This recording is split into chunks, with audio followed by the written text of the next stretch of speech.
आधी रात का समय, पहाड़ी इलाका, ऊपर से मूसलाधार बरसात। रह रहकर बादल इतनी जोर से गरज रहे थे कि ऐसा लगता था आसमान ही धरती पर टूट पड़ेगा।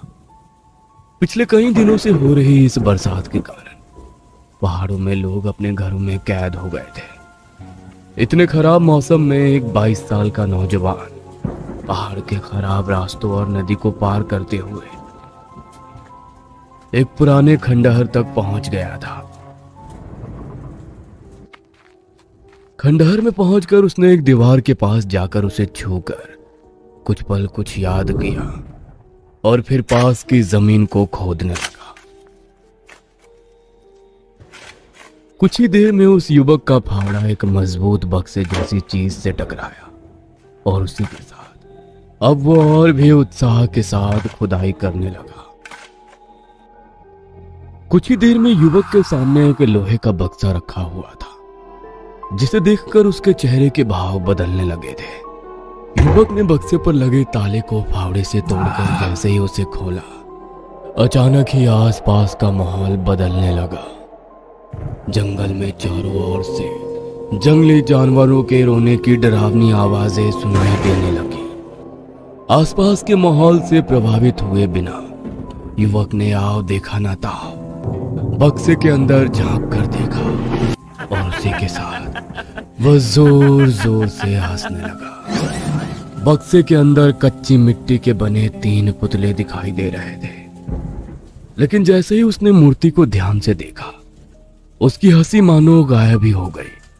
उस मिट्टी के पुतले का चेहरा अपनी जगह से गायब दिखाई दे रहा था। नहीं, ये नहीं हो सकता।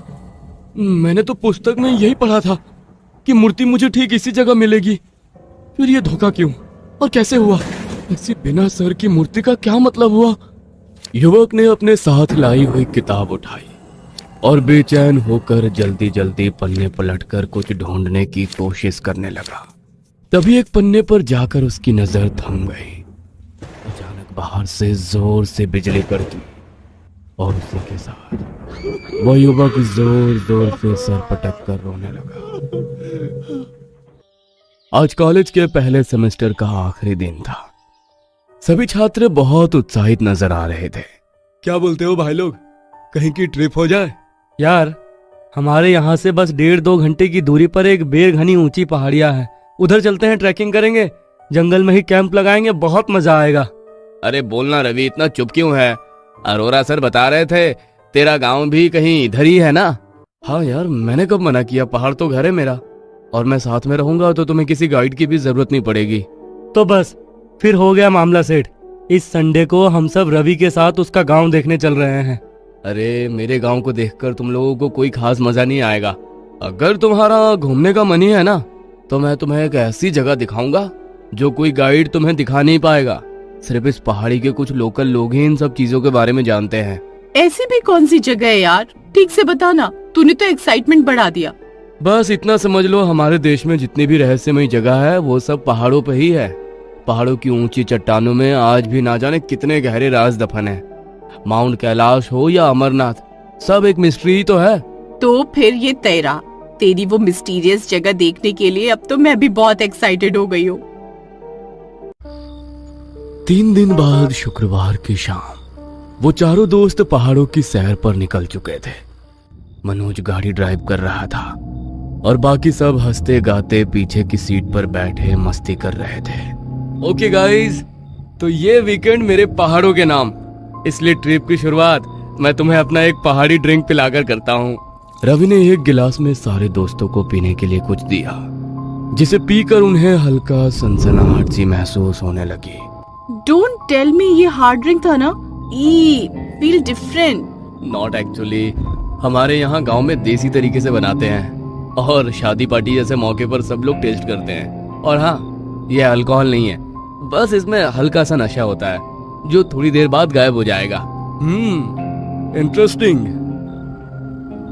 कुछ देर तक गाड़ी को पहाड़ों में दौड़ाने के बाद अचानक ही धीरज की सांस फूलने लगती है। प्लीज गाड़ी को इधर ही रोक दो, मुझे 2 मिनट के लिए नीचे उतार कर ताजी हवा चाहिए। ऐसा लग रहा है जैसे दम घुट रहा है। धीरज की बात सुनकर मनोज गाड़ी रोक देता है। धीरज गाड़ी में रखा अपना बैग उठाकर नीचे उतरता है और थोड़ा झाड़ी की तरफ जाने लगता है। अरे अकेले कहाँ जा रहा है? ठीक तो है ना तू? 1 मिनट, जरा हल्का होकर आया, तुम इधर रुको। कुछ मिनटों के बाद धीरज वापस गाड़ी तक लौट आया था। मनोज तू हट, गाड़ी मैं चलाता हूँ, अभी ठीक लग रहा है मुझे। धीरज ड्राइविंग सीट पर बैठकर गाड़ी को दौड़ाने लगता है और अचानक एक सुनसान जगह पर ले जाकर गाड़ी रोक देता है। धीरज, ये कौन से रास्ते ले आया है तू? और ये कहाँ लाकर गाड़ी रोकी है? ये सही जगह नहीं है, इधर से जल्दी गाड़ी आगे ले। अरे यार, मुझे क्या पता ये कौन सी जगह है और ये रास्ता कहाँ जाता है। गाड़ी अपने आप यहाँ आकर बंद हो गई है। और भाई, मुझे कौन सा पहाड़ के रास्ते मालूम है? मुझे ऐसा लगा जैसे कोई शक्ति मुझे इस ओर खींच रही है। स्टॉप इट यार, मजाक की कोई हद होती है। चारों ओर अंधेरा है, आसपास कोई नजर नहीं आ रहा। रवि ठीक बोल रहा है, ये जगह सेफ नहीं लगती।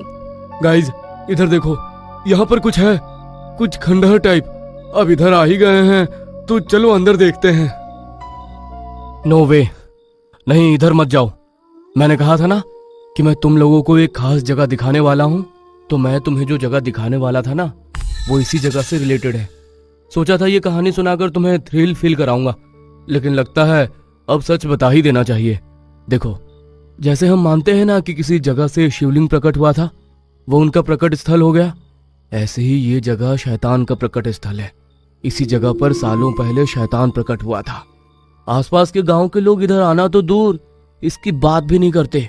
और गांव के लोगों का तो इतना मानना है कि रातों रात आदिवासी इस गांव को खाली करके भाग गए थे।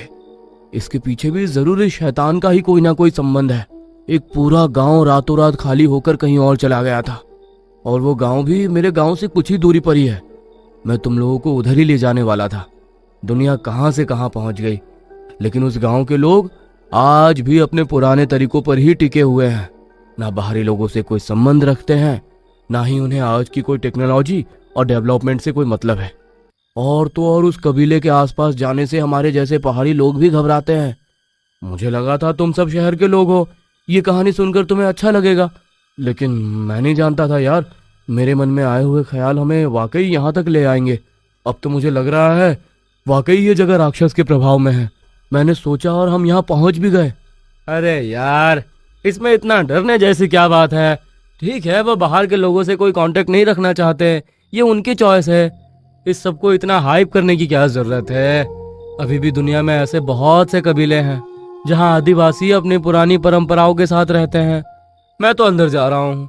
आज के टाइम में शैतान कोई है तो वो बस इंसान है, तभी तो बाकी के सारे शैतान ऐसे खंडहरों में जाकर छिप गए हैं। धीरज ने खंडहर में अंदर कदम रख दिया था और मोबाइल की रोशनी में वो अंदर देखने की कोशिश करने लगा था। धीरज के जाने के बाद मनोज, रवि, मधु भी एक एक करके अंदर जाने लगे। ये क्या है? बिना सर की मिट्टी की मूर्तियां, ये कुछ अजीब डरावनी से नहीं लग रही? मुझे दिखाओ, तुम लोग छूना मत। रवि टॉर्च की रोशनी में मूर्तियों को देख रहा था कि तभी मधु के चीखने की आवाज सुनाई देती है। क्या हुआ? तू ठीक तो है ना? मेरे हाथ पे कुछ है, इधर इधर बाजू में लग रहा है कोई मांस को तर रहा है। मधु की बात सुनकर मनोज जल्दी से उसकी शर्ट की बाजू फाड़ देता है, जहां एक बिच्छू उसकी बाजू में डंक गड़ाए नजर आता है। रवि पास में पड़े डंडे की मदद से बिच्छू को अलग करने की कोशिश करता है, लेकिन जब बिच्छू पकड़ को ढीला नहीं कर रहा था तो मनोज हाथ से उसे हटाकर दूर फेंक देता है। मधु दर्द से बेहाल हुई जा रही थी। उसकी बाजू से खून बह रहा था और मनोज के हाथों में भी बिच्छू ने डंक मार दिया था, जिससे उसके हाथ भी घायल हो गए थे। चलो यहां से, बस अब बहुत हुआ। ऐसा लग रहा है जैसे यहाँ पहले भी कोई आया था। ये देखो, यहाँ किसी ने थाल सजा रखी हुई है। इसमें ये क्या है जिस पर मक्खियां भिन भिन आ रही हैं? शायद मांस है, इसीलिए मैं यहाँ आने के लिए मना कर रहा था। यहाँ चारों ओर काले तिल बिखरे हुए हैं और खून से कुछ अजीब से निशान भी बने। और ये काले दीपक, ये सब नॉर्मल नहीं है यार। वहां का माहौल और मधु के साथ हुई घटना के बाद वे चारों वापस लौट आए थे। रात काफी हो गई है, मुझे लगता है हमें आसपास ही कहीं रुक जाना चाहिए, कल सुबह लौट जाएंगे। खंडहर में घटी घटनाओं के बाद चारों दोस्त कुछ दूर पर बने गेस्ट हाउस में लौट आते हैं। मधु कमरे में अकेली थी और बाकी दोस्त अलग कमरे में थे। आधी रात को मधु की आंख खुली तो उसे महसूस हुआ जैसे उसके कमरे में कोई पांव घसीट कर चल रहा है। मधु ने चौंक कर लाइट जलाई तो सामने का नजारा देखकर उसके होश उड़ गए। कमरे में वही मिट्टी का पुतला रखा हुआ था जो उसने खंडहर में देखा था, लेकिन अभी सामने उसका सर भी दिखाई दे रहा था। ये कैसे हो सकता है? जरूर मुझे कोई वहम हो रहा है। मधु बिस्तर से उतरी और धीमे कदमों से उस पुतले की ओर बढ़ने लगी। अचानक ही मिट्टी के पुतले की आंखें ऐसे चमकने लगी जैसे वो कोई बेजान पुतला ना होकर कोई शैतानी जीव हो। और अगले पल उस पुतले ने अपनी आंखें खोल दी, जिसे देखकर मधु की चीख निकल जाती है। मधु दौड़कर दरवाजे की ओर जाने की कोशिश कर ही रही थी, लेकिन उसे महसूस होता है कि कमरे में चारों ओर गीली मिट्टी का दलदल जैसा बन गया है, जिसमें से वो चाह कर भी अपने आप को बाहर नहीं निकाल पा रही थी। मधु जोर जोर से हाथ पैर चला रही थी, लेकिन हर गुजरते पल के साथ वो नीचे धंसती जा रही थी। दलदल अब उसकी गर्दन तक पहुंच गया था। तभी मधु के कमरे का दरवाजा खुलता है और रवि, मनोज और धीरज वहां पहुंच जाते हैं। मधु, क्या हुआ तुम्हें? ऐसे जमीन पर क्यों गिरी हुई हो? इसकी हालत कुछ ठीक नहीं लग रही है। अरे, इसके पूरे शरीर पर यह गंदी गीली मिट्टी कहां से आई? कहीं बाहर गई थी क्या ये? कुछ समझ में नहीं आ रहा यार। अचानक मधु की आंख खुली तो अपने दोस्तों को आंखों के आगे देख वो जोर जोर से रोने लगी। वो मिट्टी का पुतला मेरा पीछे करते हुए मेरे कमरे में पहुंच गया। वो देखो, वहाँ दीवार के पास है। रवि बिल्कुल ठीक कह रहा था, शैतान है वो। हमें वहां नहीं जाना चाहिए था। अरे शांत हो जा मधु, कुछ नहीं है, तुम एकदम ठीक हो। थोड़ा आराम करो। अगर तुम्हें एतराज ना हो तो मैं तुम्हारे कमरे में रुक जाऊं? हाँ, प्लीज मुझे अकेला छोड़कर मत जाना।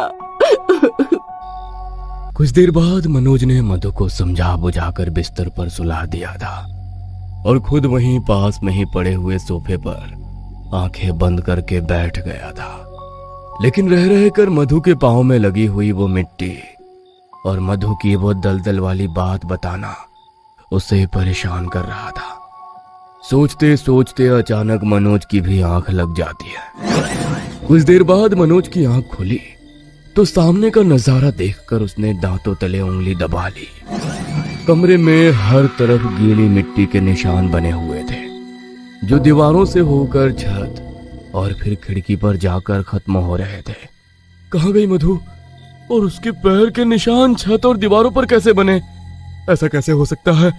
कोई इंसान दीवार और छत पर कैसे चल सकता है? मनोज खिड़की के पास जाकर बाहर की ओर देखता है तो नीचे गार्डन में उसे कोई बैठा नजर आता है। आखिर मधु के साथ घट रही इन घटनाओं के पीछे क्या रहस्य है? क्या वाकई जो कुछ हो रहा है उसका संबंध खंडहर से है, या ये रहस्य अभी और गहराएगा?